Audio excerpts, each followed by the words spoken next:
Hello everyone, it is me, Mooter on YouTube, yet again. The first unpopular opinions video was very fun to make.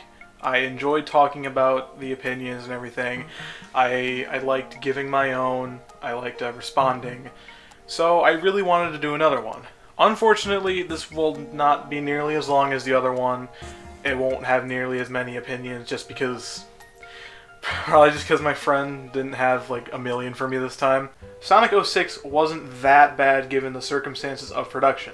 I legitimately had fun with the game. Had the team not been forced to push the game's release, I believe it had some serious potential. While the story had its issues and obvious gameplay glitches, if you avoid looking into it too much or not search for glitches, they're fun to be had. I never played Sonic 06. But I did watch the famous Game Grumps playthrough when they did it, and yes, it looked very rushed. It didn't look finished. It looked like a game that was hard to sit through, but I've always wanted to try it out. The thing is that like, I feel like that game would have actually been a pretty huge success if it wasn't rushed, because it had some good gameplay elements to it, I feel. Like, if you look past the whole silver fight, if you look past anything else you can basically find that is just awful about the game, I mean, yeah, a lot of the game is that, from what I've seen. But if it wasn't, then I feel like that it would have been probably one of the best Sonic games named today. I don't know though. I want to play it at some point because it'd be an experience. I want to play another 3D Sonic game that's not adventure again. Maybe unpopular opinion, but Subspace Emissary was a series' best single-player offering. When it comes to Smash Brothers, I will say that there's not a lot of single-player offerings into the game. I mean, yes, there's stuff there, but you'd much rather just be playing with a friend or against a computer in like a single-player battle. When it comes to playing by yourself, well, here's the storyline about it. Playing by yourself in Smash 64, there was like the classic mode. I think there was not a rush mode. What was the mode called? Whatever, it's one where you fight a bunch of them. Did they have an all-star mode in 64? I didn't play 64. I don't know why I think I'm talking about it smart. They had a classic mode, that's all I played. In Melee there was classic and adventure mode, which was, I loved both. I thought they were fun. It had events, or like it had the events or the missions or whatever it was. I thought those were really good single player offerings. Now that I think about it, I disagree with this one. Subspace Emissary is not the greatest single player offering. The missions in Melee, or the events in Melee, were the best single-player offering that Smash has had. Personally, I had Brawl, I played my share of Brawl, but I admittedly didn't really have fun with Subspace Emissary. I thought that the first few levels were fine, but a lot of it, even as like a younger boy, my only thought was like, I just want to beat this, I just want to get through it. Because the cutscenes were great. Everything that was there, I mean, it was great. The thing is that it just felt so boring and long to me that I could not sit through the entire thing. I still haven't beat it to this day, and unfortunately, I don't think I ever will. Same thing with World of Light, though. I don't think I'm ever going to beat that completely unless... I mean, then again, I have my surgery next week, and when I'm laying down for most of the week, I'm probably going to have to be playing something, so maybe I'll just complete World of Light in that time. But I as of right now, World of Light is something I don't really want to do because, I'll say this. Subspace Emissary had great cutscenes and story. The gameplay was a bit, I don't know, boring to me. It was monotonous, in my opinion, which, I mean, the friend who gave this opinion likes monotony, so sure. World of Light has what I feel is a bit better in terms of gameplay, the way they incorporate spirits, but there's not much wanting you to keep going other than the fact that, hey, I want to beat this. There's no cutscenes, there's no dialogue, there's no story really. The most you get is the beginning cutscene, I'm pretty sure. I haven't beat it, I don't know if there's an ending cutscene or whatever. If there is, don't tell me. But, I mean, As of right now, it's just something. Both of those are really stuff that I wouldn't want to finish for their own reasons. When it comes to stuff like Melee, when that had the events or missions, with Melee's events, the only reason I wanted to complete those was because they were fun. They were like a fun spin on a battle. Kind of like how World of Light is, but completely different as well. Smash 4 didn't have anything. Yeah, it had a classic mode. Yeah. I mean, it had Smash Run. You could play that by yourself on the 3DS. I did. It was okay. It wasn't that, like, fantastical, but it worked well enough. Playing Smash Ultimate with a single Joy-Con sideways isn't that bad. Everyone has their preferences. Everyone has their preferences. That's not one of mine. That is not my preference. I've been playing with a single Joy-Con sideways with you, and it's not unbearable, but I would always rather use either like both of the Joy-Cons if I could, or just a Pro Controller, because I don't know. It's mainly the fact that like my hands are huge. Hold on, let me get it. I have a Joy-Con over here. All right, Joy-Con. This is kind of. Don't really think I like this. Only 2 buttons on the top here. To taunt, you have to. I don't really like that. Now,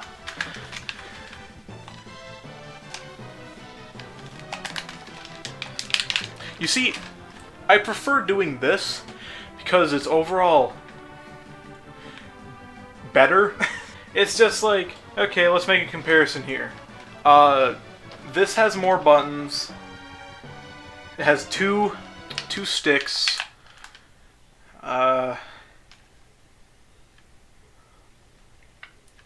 It's big. Overall, I just kind of think that, no, a single Joy-Con, yeah, it's not the worst experience, but it's definitely not the one that most will prefer.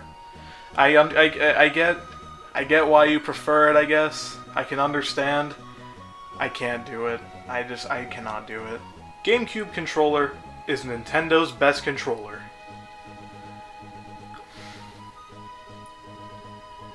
No. Okay. Here, let me try to explain myself. I love the GameCube. I adore the GameCube. I grew up with the GameCube. I played the games on the GameCube. I loved the GameCube. Yes. It's a great console. Great system. Great games. It's great. And you know what? The controller? The controller is also great.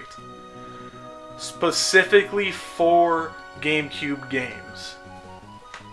Something I usually classify as a best controller is something you can use with most games and not really get confused with. Something that you can like, something that is universal almost. Which is why I kind of prefer like the Pro Controller on the like the Wii U or the Switch.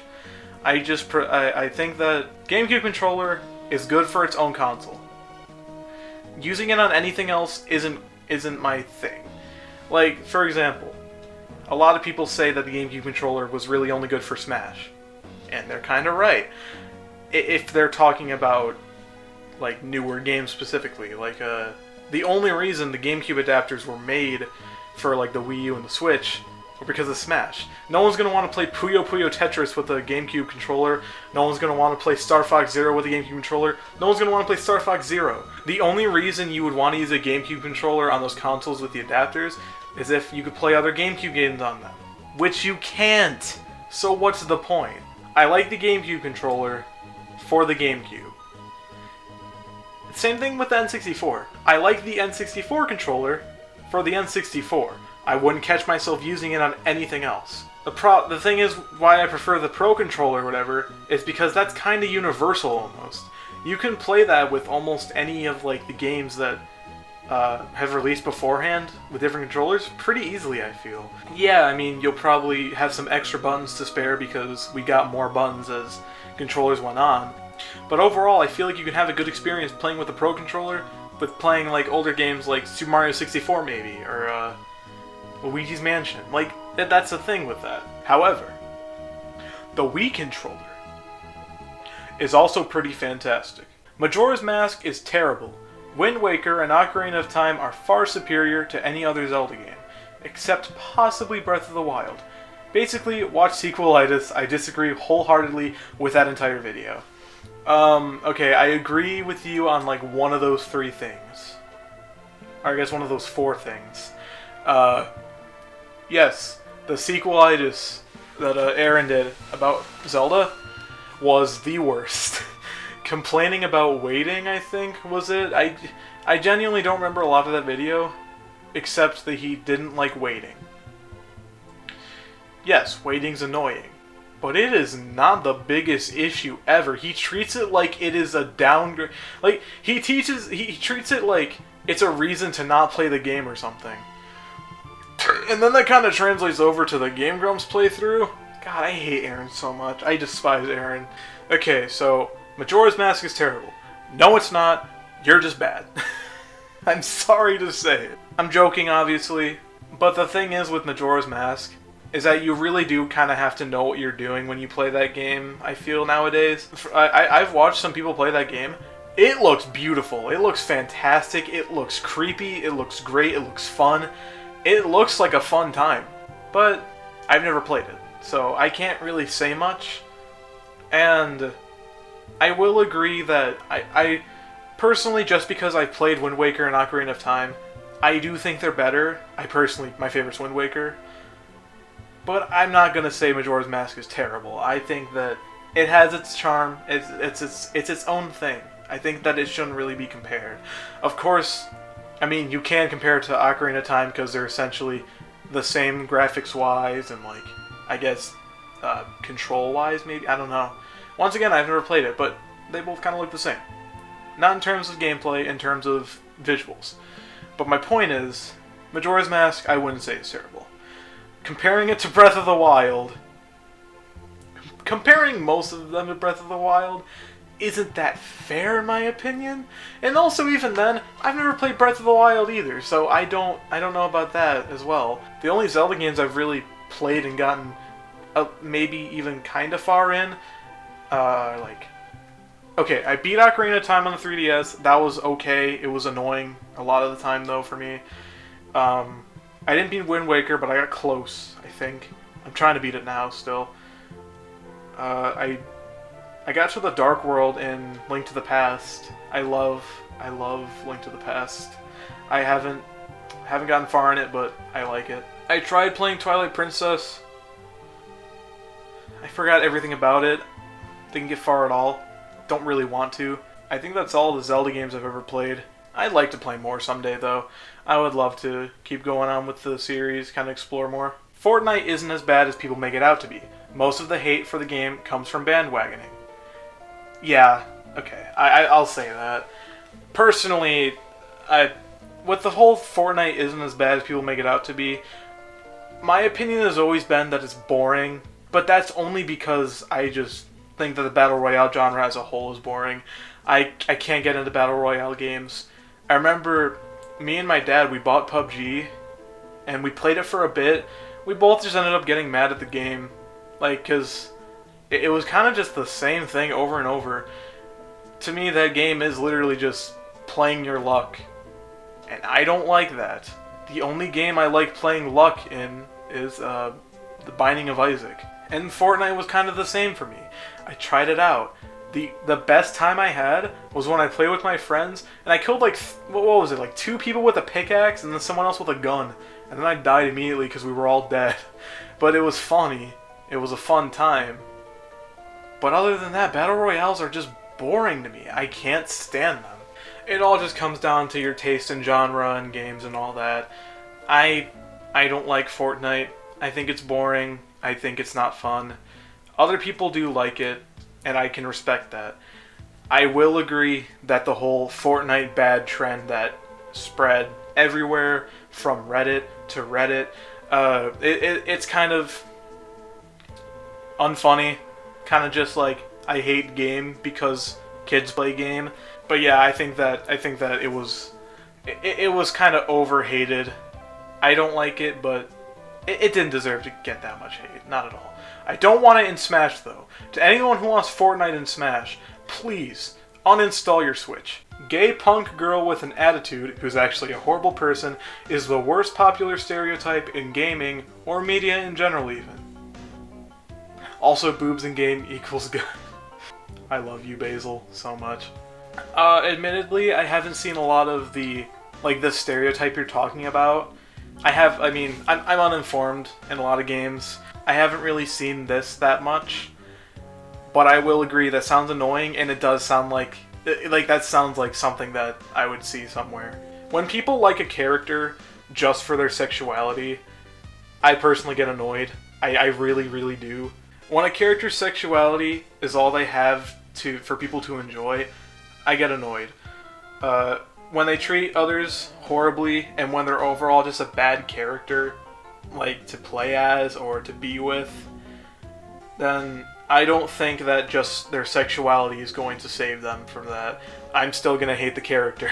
Like if I was back in, I don't know, 7th grade or something, and I saw like an asshole character, or like a character that just kills people just because they want to, and they're also like gay or something, and I would probably be like, but nowadays, no, not really, no. And you know what? I agree. Boobs in games equals good. When done right, gaming can be more involved and interesting than 90% of mediums, but no game has yet reached the level of a perfect movie or book, such as The Grapes of Wrath by Steinbeck or The Shining. Although this is probably from how short games have been around. Yes, I do think, I personally, here's the thing, I don't watch a lot of movies, I don't read a lot of books. Video games are really my main source of like entertainment, kinda. Like, I watch YouTube videos, yeah, but once again, a lot of them are kind of about video games. So it's like, when I watch a good movie, yeah, I'll like a movie. The thing is, though, when I see a movie, I usually don't ever want to watch it again. Like a Marvel movie, for example. I'll have a fun time watching it, I'll enjoy it, I'll laugh, I'll gasp, I'll do whatever. I'll enjoy watching a Marvel movie, but it's kind of one of those things that I don't really want to watch again, because I've already had the experience, so I'm just like, alright, cool. When it comes to a game, though, especially when a lot of the times games will have different endings, or different possibilities, or different ways to play, you can kind of keep going with that, and depending on, like, how, I guess, interactive the game is, or maybe, well, like, the thing is that Telltale games, Heavy Rain, Detroit Become Human, Death Stranding, games like that where it's kind of, it's more interactive film than game, then like that, I feel like that's an experience I like. That's kind of the same thing as a movie for me, though, because after I beat one of those games, personally I don't really think I'd want to go through it again because of the length. Like, I beat the full Walking Dead game, and I beat The Walking Dead Season 2, but I don't think I would really want to beat those games again. I mean, sure, it'd be cool seeing the different dialogues and everything, but usually they all just kind of lead towards the same ending. Or the same result.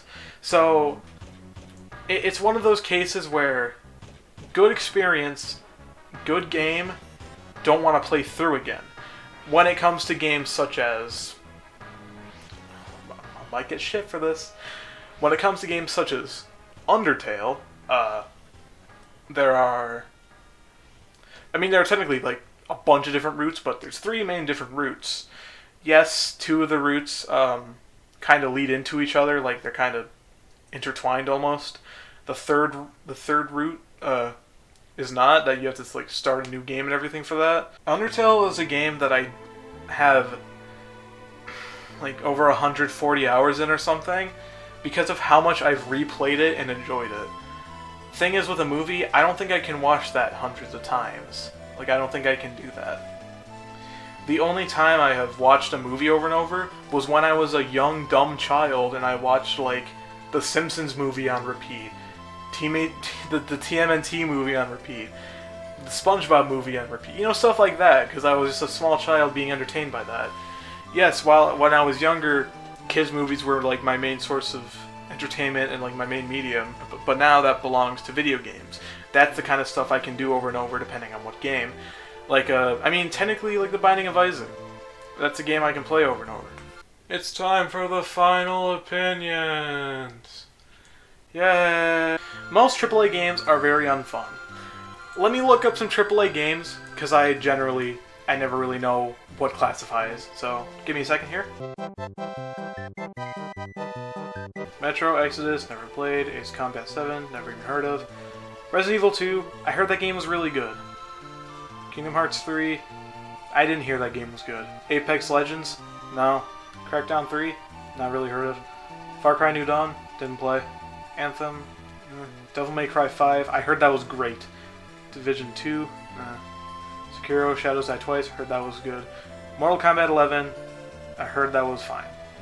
So, I won't say that most AAA games are unfun. Well, like, okay, so AAA generally means, like, by just big developers, right? Because if that's the case, then yes, I would say that a lot of them aren't the most entertaining. Because a lot of them, even though they have a lot more money and work into it, that doesn't mean that the gameplay is going to be top-notch or very enjoyable. Like, indie games and stuff like that, a lot of those I have more fun with than some AAA games, I guess. Take a Far Cry 5, for example. The game's fine, but man, I'd rather play Celeste right now. Punch-Out needs another game in the series. Yes, there's not much I can say. There's not much else I can say here. I had, what, 3 games? Technically 4 if you count the WiiWare one. Like, still though. Dude, that needs more games. It's such a fun series. Roblox is better than Minecraft. No, it's just not. I'm sorry. I'm not gonna say that Roblox is like the worst game ever or it's a terrible game at all. But better than Minecraft? No. I'll admit, Roblox, you can do some good stuff with Roblox. You can make some good creative things and actually enjoyable games. I'm making a video about that right now. Wait for it. But honestly, Minecraft has been part of my life way longer than Roblox has. And I find more enjoyment in that. First-person shooters aren't that fun. That is clearly down to taste and opinion. Like that, I can't agree or disagree. Well, no, I can disagree, but like I can understand it. I personally like FPS games are some of the main games I play. So, I mean, whatever. Agree to disagree. You have your certain tastes. I'll have mine. Whatever. JoJo should be in Smash. I feel like if I agree, I'm gonna get yelled at by everyone, but it'd be pretty cool. It'd be pretty cool, I'll admit. EA Star Wars Battlefront 2 was a good game. Never played it. Actually, yes, I have. Played one round of it at my cousin's house. It was okay. It's not for me. Mostly because it's on mostly because I played it on a PS4, and I think I'd have a lot better time playing on a mouse and keyboard. But it's fine, I guess. I'm sure it's good. My dad plays it, I think. So yeah, it's fine, I guess. And I believe that is it. Alright, and that's gonna do it for Unpopular Gaming Opinions 2. That's all the ones I got. Thank you so much to everyone who sent in opinions. Thank you for watching this and listening to me ramble on about stupid video games. And subscribe to me.